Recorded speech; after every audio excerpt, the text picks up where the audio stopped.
ಎಲ್ಲರಿಗೂ ನಮಸ್ಕಾರ welcome back to Sagar stories. Top 5 cricketing ಅಪ್ಡೇಟ್ಸ್ಗೆ ಎಲ್ಲರಿಗೂ ಸ್ವಾಗತ.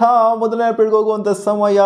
ಮೊದಲನೇ ಅಪ್ಡೇಟು ರಿಯೂನಿಯನ್ ಆಗಿದೆ MS ಧೋನಿ ರೆಸಿಡೆನ್ಸಿಲಿ ಅಂತ ಅಪ್ಡೇಟು ಬರ್ತಾ ಇದೆ. ಆ್ಯಂಡ್ ವಿಡಿಯೋಸು ಕೂಡ ವೈರಲ್ ಆಗ್ತಾ ಇದೆ. ವಿರಾಟ್ ಕೊಹ್ಲಿ MS ಧೋನಿ ರೆಸಿಡೆನ್ಸಿಗೆ ಹೋಗಿರೋದು, ರಿಷಬ್ ಪಂತ್ ಜೊತೆಗೆ ಋತುರಾಜ್ ಗಾಯಕ್ವಾಡ್ ಇವರೆಲ್ಲ ಹೋಗಿರುವಂಥದ್ದು. ರಿಯೂನಿಯನ್ ಅಂತೂ ಆಗಿದೆ.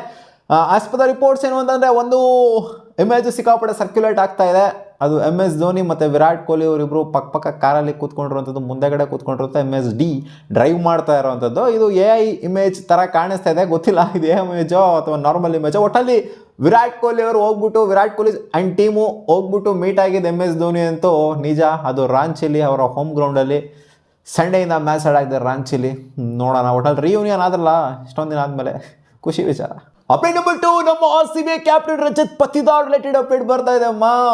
ರಜತ್ ಪತಿದಾರ್ ಅವ್ರಿಗೆ ಯಾವ್ದಂತ ನೀ ಇಂಜುರಿ ಏನಿದೆ, ಇದು ಆಲ್ಮೋಸ್ಟ್ 4 ತಿಂಗಳು ಅವರು ರಿಕವರ್ ಆಗೋದಕ್ಕೆ ಆಗೋದಿಲ್ಲ ಅನ್ನೋ ಥರ ಅಪ್ಡೇಟು ಮುಂಚೆ ಬಂದಿತ್ತು. 4 ತಿಂಗಳ ರೆಸ್ಟ್ ಬೇಕು ಅವ್ರಿಗೆ ಅಂತ. ಆಲ್ಮೋಸ್ಟ್ IPL ವರ್ಗೂ ಕೂಡ ಇವರಿಗೆ ರೆಸ್ಟ್ ಬೇಕು ಅನ್ನೋ ಥರ ಅಪ್ಡೇಟು ಬಂದಿತ್ತು. ಬಟ್ ಇವಾಗ ಬರ್ತಿರೋಂಥ ಅಪ್ಡೇಟ್ ಪ್ರಕಾರ ಸ್ಯಾಮ್ ಮುಸ್ತಾಕ್ ಅಲಿ ಟೂರ್ನಮೆಂಟ್ನ ಇವರು ನವೆಂಬರ್ 30ನೇ ತಾರೀಕಿಂದ ಆಡಬಹುದು ಅನ್ನೋ ಥರ ಏನೋ BCCI ಅವರು ಪರ್ಮಿಷನ್ ಕೊಟ್ಟಿರಂತೆ. ರಿಕವರ್ ಕೂಡ ಆಗಿದ್ದಾರೆ ಅಂತ ಅಪ್ಡೇಟ್ ಅಂತೂ ಇದೆ. ನೋಡೋಣ, 30ನೇ ತಾರೀಕಿಂದ ಪರ್ಮಿಷನ್ ಕೊಟ್ಟಿದ್ದಾರಂತೆ. 30ನೇ ತಾರೀಕಿಂದ ಆದಮೇಲೆ ಆಡ್ತಾರಾ ಅಥವಾ ಯಾವಾಗ ಇವರು ಸ್ಯಾಮ್ ಮುಸ್ತಾಕ್ ಅಲಿಗೆ ಬರ್ತಾರೆ ಅಂತ. ಲಾಸ್ಟ್ ಟೈಮ್ ಸ್ಯಾಮ್ ಮುಸ್ತಾಕ್ ಅಲಿ ಫೈನಲ್ಸ್ಗೆ ಅವರ ತಂಡವನ್ನು ಕರ್ಕೊಂಡು ಬಂದಿದ್ರು. ನೋಡೋಣ ಈ ಟೈಮ್ ಅದೇನು ಮಾಡ್ತಾರೆ ಅಂತ ನಮ್ಮ RCB ಕ್ಯಾಪ್ಟನ್. ಅಪ್ಡೇಟ್ ನಂಬರ್ 3, ಜಮೈಮಾ ರೋಡ್ರಿಗ್ಸು ಎಲ್ಲರ ಅಟೆನ್ಷನ್ ಗಿಟ್ಟಿಸ್ಕೊಂಡಿದ್ದಾರೆ. ಹೌದು, ಸಿಕ್ಕಾಪಟ್ಟೆ ಒಂಥರ ಪಾಸಿಟಿವಿಟಿನೂ ಬರ್ತೈತೆ, ನೆಗೆಟಿವಿಟಿ ಅನ್ನೋದು ಕೂಡ ಬರ್ತೈತೆ. ಸ್ಮೃತಿ ಮಂದನ ಅವರ ಮ್ಯಾರೇಜು ಅಂದರೆ ವೆಡ್ಡಿಂಗು ಕ್ಯಾನ್ಸಲ್ ಆಯ್ತಲ್ಲ, ಅಂದರೆ ಪೋಸ್ಟ್ಪೋನ್ ಆಯ್ತಲ್ಲ. ಸೊ ಅವರ ಒಂದು ಆತ್ಮಸ್ಥೈರ್ಯನ ಸ್ವಲ್ಪ ಜಾಸ್ತಿ ಮಾಡೋಕ್ಕೋಸ್ಕರ ಅವ್ರಿಗೇನು ಸೆಲ್ಫ್ ಕಾನ್ಫಿಡೆನ್ಸ್ ಇಲ್ವಾ, ಅವ್ರಿಗೇನು ಕಾನ್ಫಿಡೆನ್ಸ್ ಇಲ್ವಾ ಅವರಿಗೆ, ಒಟ್ಟಲ್ಲಿ ಈ ಟೈಮಲ್ಲಿ ಒಂದು ಥರ ಧೈರ್ಯವಾಗಿ ಇರಬೇಕು ಅಂತ ಜಮೈಮಾ ರೋಡ್ರಿಗ್ಸ್ ಅವರು ಸ್ಮೃತಿ ಮಂದನ ಅವ್ರ ಜೊತೆಗೆ ಉಳ್ಕೊಂಡಿದ್ದಾರೆ ಅಂತ ಅಪ್ಡೇಟ್ ಬಂದಿದೆ. ಆ್ಯಂಡ್ ಜಮೈಮಾ ರೋಡ್ರಿಗ್ಸ್ ಅವರು BBL ಅಲ್ಲಿ ಆಡಬೇಕಾಗಿರುತ್ತೆ, ವುಮೆನ್ಸ್ BBL ಅಲ್ಲಿ. ಅದನ್ನು ಇವರು ಕಾಲ್ ಆಫ್ ಮಾಡಿದ್ದಾರೆ. ಹೋಗಲ್ಲ ನಾನು BBLಗೆ ಅಂತ ಹೇಳಿದರೆ ಅಲ್ಲಿಂದ ವಿಡ್ರಾ ಮಾಡಿಕೊಂಡು ಇಲ್ಲಿ ಸ್ಮೃತಿ ಮಂದನ ಅವ್ರ ಜೊತೆಗಿದ್ದಾರೆ. ನೋಡಪ್ಪ, ಇದು ಇವರು ಫ್ರೆಂಡ್ಶಿಪ್ಪು ಅಂತ ಅಂದರೆ ಎಲ್ಲ ಜನ ಮಾತಾಡ್ಕೊತ ಇದ್ದಾರೆ. ಹಿಂಗಿರಬೇಕು ಫ್ರೆಂಡ್ಶಿಪ್ಪಿಗೋಸ್ಕರ. ನೋಡಿ, ಒಂದು ಟೂರ್ನಮೆಂಟ್ನ ಕ್ಯಾನ್ಸಲ್ ಮಾಡಿಕೊಂಡು ದುಡ್ಡು ಬೇಡ, ನಂಗೆ ಏನು ಬೇಡ ಅಂತ ಇಲ್ಲ, ಫ್ರೆಂಡ್ ಜೊತೆಗಿದ್ದಾರಲ್ಲ, ಇದು ಗುರು ಫ್ರೆಂಡ್ಶಿಪ್ ಅಂತ ಒಂದು ಕಡೆ ಆಯಿತು ಅಂತಂದರೆ ಏನಾಗ್ಬಿಟ್ಟೈತೆ ಅಲ್ಲಿ, ಬಾರಿ ಹೋಗ್ಬಿಟ್ಟಲ್ಲಿ ಆಡಿದ್ರಾಗಿತ್ತು ಅಂತ ಹೇಳೋರು. ಪಾಸಿಟಿವ್ ಆದರೂ ಮಾತಾಡ್ತಾರೆ, ನೆಗೆಟಿವ್ ಆದರೂ ಮಾತಾಡ್ತಾರೆ. ಜನಕ್ಕೇನು ಒಟ್ಟಲ್ಲಿ ಯಾರು ಈ ಥರ ಮಾಡೋದಿಲ್ಲ. ಇದನ್ನು ಮಾಡಿದಾರಲ್ಲ ರೈಟ್ ಅಂತೂ ಖಂಡಿತ ಜಮೈಮಾ ರೋಡ್ರಿಗ್ಸ್ ಕೊಡಬೇಕು. ಅಪ್ಡೇಟ್ ನಂಬರ್ 4, ನಮ್ಮ RCB ಅಸಿಸ್ಟೆಂಟ್ ಕೋಚ್ ಆಗಿರುವಂಥ ಅನ್ಯ ಅವರು ಮಾತಾಡಿದ್ರೆ, ನನಗೆ ಆಕ್ಷನ್ ಆಯ್ತಲ್ಲಪ್ಪ, ಅಲಿಸಾ ಹೀಲಿ ಅವರು ಅದರಲ್ಲಿ ಅನ್ಸೋಲ್ಡ್ ಆಯಿತು. ಶಾಕಿಂಗ್ಲಿ ಅಲಿಸಾ ಹೀಲಿ ಅವರು ಆಸ್ಟ್ರೇಲಿಯನ್ ಮಾಜಿ ಕ್ಯಾಪ್ಟನ್ ಇವರೆಲ್ಲ ಅನ್ಸೋಲ್ಡ್ ಆಗಿದ್ದರಿಂದ ಅವನ ಅಜ್ಜಿ ಏನು ಗುರು ಇದು, ಇಂಥ ಪ್ಲೇಯರ್ ಅನ್ಸೋಲ್ಡ್ ಆಗೋಗ್ಬಿಟ್ರ ಅಂತ ಅನ್ನಿಸ್ಬಿಡ್ತು. ಹೌದು, ಸಿಕ್ಕಾಪಟ್ಟೆ ಟೀಮ್ಗಳಿಗೆಲ್ಲ ಕ್ಯಾಪ್ಟನ್ಸಿನೂ ಕೂಡ ನಿಭಾಯಿಸಿದ್ರು, WPL ಕ್ಯಾಪ್ಟನ್ಸಿ ನಿಭಾಯಿಸಿದ್ರು, UP ವಾರಿಯರ್ಸ್ಗೆ ಅದಕ್ಕೆಲ್ಲ.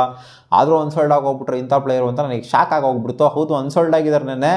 ಏನಕ್ಕೆ ಅಂತ ನಮ್ಮ RCB ಕೋಚು ನಾವೇನಕ್ಕೆ ತೊಗೊಳ್ಳಿಲ್ಲ ಅಂತ ಹೇಳಿದ್ದಾರೆ. ನಮಗೆ ರಿಚಾ ಘೋಷ್ ಹೆಂಗಿದ್ರು ವಿಕೆಟ್ ಕೀಪರ್ ಬ್ಯಾಟರ್ ಆಗಿದ್ರು, ನಮಗೆ ವಾಲವ್ರನ್ನ ತೊಗೊಂಡಿದ್ದೀವಲ್ಲ ನಾವು, ಇವರಿಂದ ಹೋಗುವಂಥದ್ದು ನಮಗೇನು ಇರಲಿಲ್ಲ. ಅಲ್ಲಿ ನಮಗೆ ವಿಕೆಟ್ ಕೀಪರ್ ಬ್ಯಾಟರ್ ಬೇಕಾಗಿರಲಿಲ್ಲ, ನಮಗೆ ಒಬ್ಬ ಸ್ಪಿನ್ನರು ಜೊತೆಗೆ ಬ್ಯಾಟಿಂಗ್ ಸಖತ್ತಾಗಿ ಆಡೋವಂಥ ಒಬ್ಬ ಓವರ್ಸೀಸ್ ಪ್ಲೇಯರ್ ಬೇಕಿತ್ತು. ಅದನ್ನು ತೊಗೊಂಡ್ವಿ ನಾವು. ನಮಗೆ ವಿಕೆಟ್ ಕೀಪರ್ ರಿಚಾ ಘೋಷ್ ಇದ್ದಾರೆ, ನಮಗೆ ವಿಕೆಟ್ ಕೀಪರ್ ಇನ್ನೊಬ್ರು ಬೇಕಿಲ್ಲ, ಅವಶ್ಯಕತೆ ಇಲ್ಲ. ಬೇರೆ ಟೀಮ್ಗೆ ಅವಶ್ಯಕತೆ ಇತ್ತು, ಬಟ್ ಅವ್ರು ತೊಗೊಂಡಿಲ್ಲ. ನಮ್ಮ ಮೇಲೆ ಏನು ಬ್ಲೇಮ್ ಮಾಡೋಕ್ಕೆ ಬರಬೇಡಿ ನೀವು ಅಂತ ಹೇಳಿದರೆ, ಬ್ಲೇಮ್ ಯಾರೂ ಮಾಡೋಕ್ಕಾಗಲ್ಲ ಹಂಗೆ ನೋಡೋಕೆ ಹೋಯ್ತು ಅಂತಂದರೆ. ಸೊ ಇಲ್ಲಿ ವಯಸ್ಸು ಬೇರೆ ಆಯಿತು ಪಾಪ ಅಲಿಸಾ ಹೀಲಿಗೆ.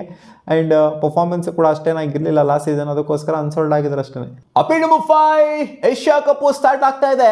ಯಾವ ಏಷ್ಯಾ ಕಪ್ ಗುರು? ಏಷ್ಯಾ ಕಪ್ ಗೆದ್ದಿದ್ದು ಆಯಿತು, ಜೊತೆಗೆ ರೈಸಿಂಗ್ ಸ್ಟಾರ್ ಏಷ್ಯಾ ಕಪ್ಪು ಮುಗೀತು, ನಮ್ಮ ಇಂಡಿಯಾ ಸೋತ್ಬಿಟ್ಟು ಬಂದಿದ್ದು ಆಯಿತು. ಇನ್ಯಾವ ಏಷ್ಯಾ ಕಪ್ಪು ಅಂತ ಕೇಳಿದ್ರೆ ಅಂಡರ್-19 ಏಷ್ಯಾ ಕಪ್ಪು ನಡೀತಾ ಇದೆ.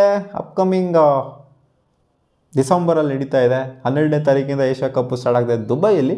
ಇದಕ್ಕೆ ಆಯುಷ್ ಮಾತ್ರೆ, ಗೊತ್ತಿದೆ IPL ಸೌಂಡ್ ಮಾಡಿದ್ರಲ್ಲಪ್ಪ ರೀಸೆಂಟ್ ಹೋದ ವರ್ಷ, ಆಯುಷ್ ಮಾತ್ರೆ ಈ ಪ್ಲೇಯರ್ನ ಕ್ಯಾಪ್ಟನ್ ಆಗಿ ಡಿಕ್ಲೇರ್ ಮಾಡಲಾಗಿದೆ. ನೋಡೋಣ ಏಷ್ಯಾ ಕಪ್ನ ಯಾವ ಥರ ತೊಗೊತಾರೆ ನಮ್ಮ ಇಂಡಿಯನ್ ಟೀಮ್, ಅಂಡರ್-19 ಟೀಮ್ ಅಂತ.